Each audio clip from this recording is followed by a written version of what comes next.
इस तंबू के अंदर दोनों दयादी मिलके मैं बैठती हूँ। गोत्री। हाँ दीदी। देवर मलका अब तक नहीं आई। नहीं आई है, तब तक चलिए आराम करने के लिए। तब तक दोनों दयादी इस तंबू में आराम करो। ठीक है दीदी। बैठती जो सोना के तंबू के जयगतास बैठैया सोहागी ना नैन गरबा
सोना चलो मेरी गोत्री।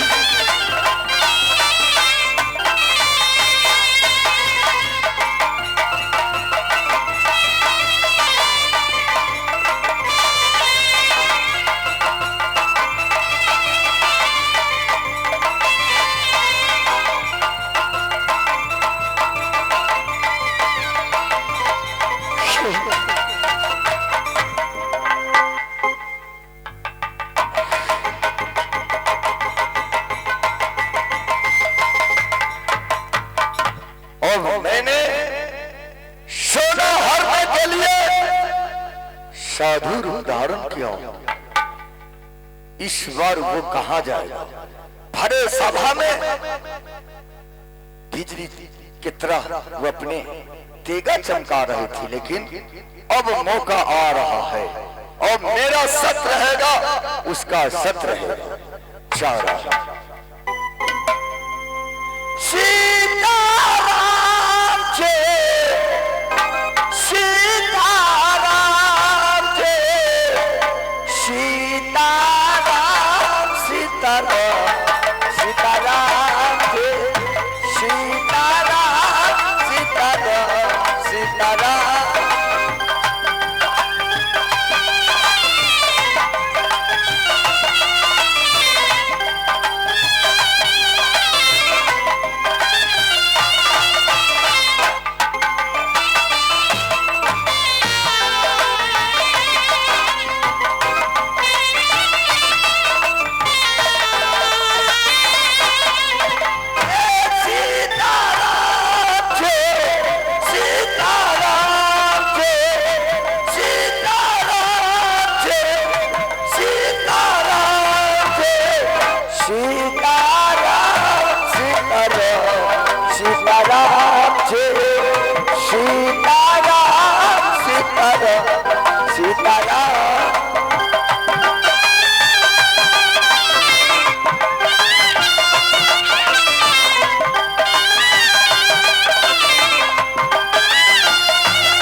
साधु बाबा है। साधु बाबा। अच्छा सारू झा जयराम जी के। हम साधु है साधु। अच्छा हमको बुझाया जानू मेला में सारू आ गए हैं। मैं साधु हूँ साधु। सारू साधु साधु बाबा। ओहो साधु साधु बाबा। साधु बाबा न बोलने आता है, सिखा दीजिएगा तब न। साला तुमको दिमाग नहीं है सीखने का। न सिखा दीजिएगा तो कहने आ जाएगा। हम जो कहेंगे तुम कह लेगा। हाँ सुन लो, जो जो हम बोलेंगे वही बोल।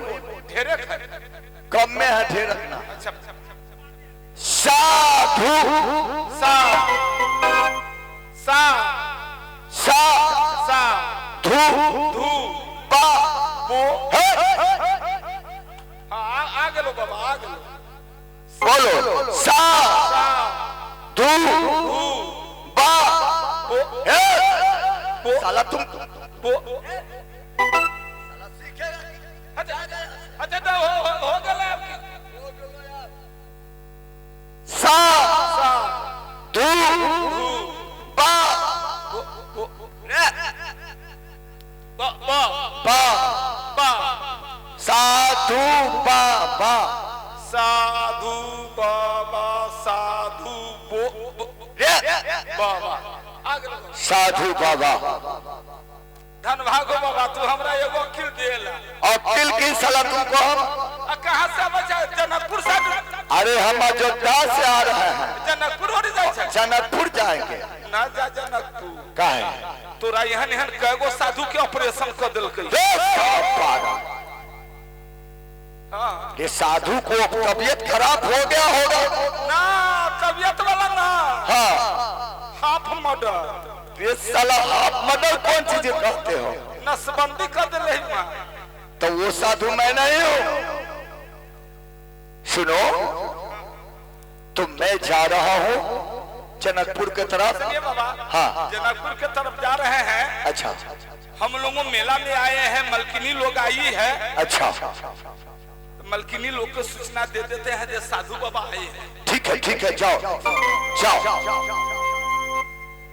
मलकिनी छिए ये बड़ी मलकिनी की बात है ये? एक साधु बाबा आए हैं।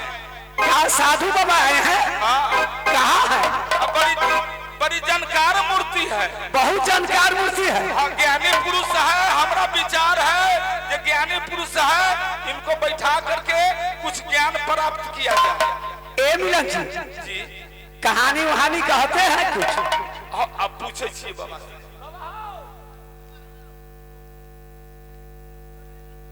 क्या है रे? कुछ रामायण महाभारत के बारे में कुछ जानते हैं? रे बेवकूफ, तुम जानता है ये मूर्ख साधु है रे। बालकांड रामायण में से पूछो, महाभारत को पूछो, तुम जहां से पूछेगा वहां से मैं जवाब दूंगा। मैंने सुंदर कांड भोजन कांड।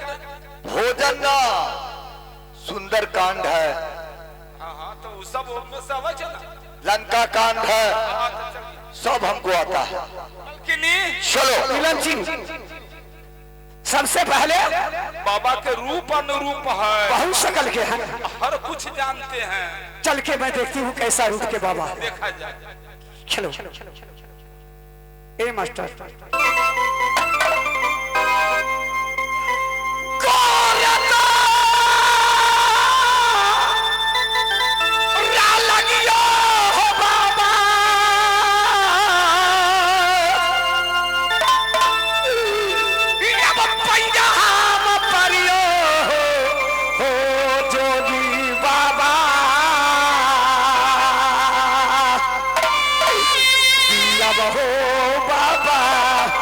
तो सोना जोड़ी के करिए परिणाम।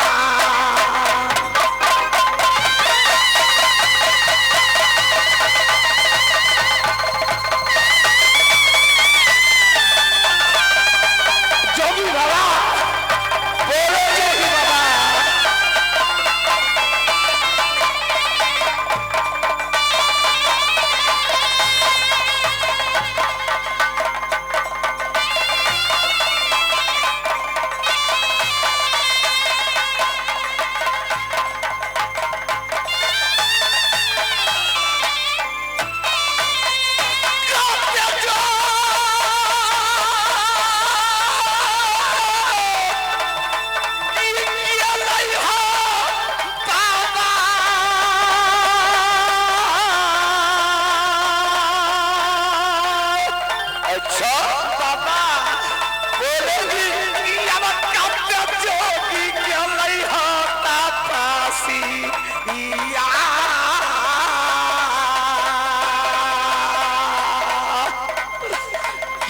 अब हो जोगी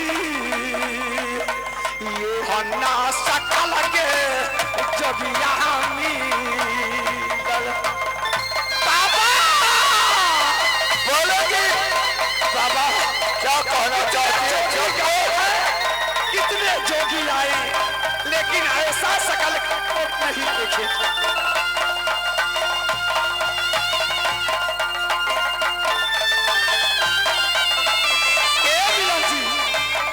बहुत रूप के जोगी राज है, बहुत रूप अनुरूप है।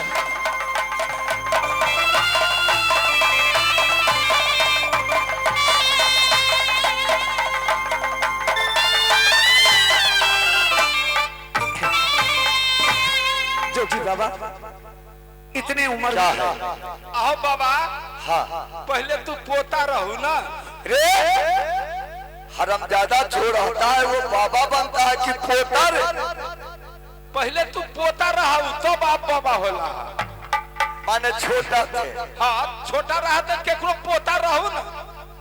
अरे पोता कैसे रहा? बाबा बबे रहता है, पोता पोता होता। कि ये तोरा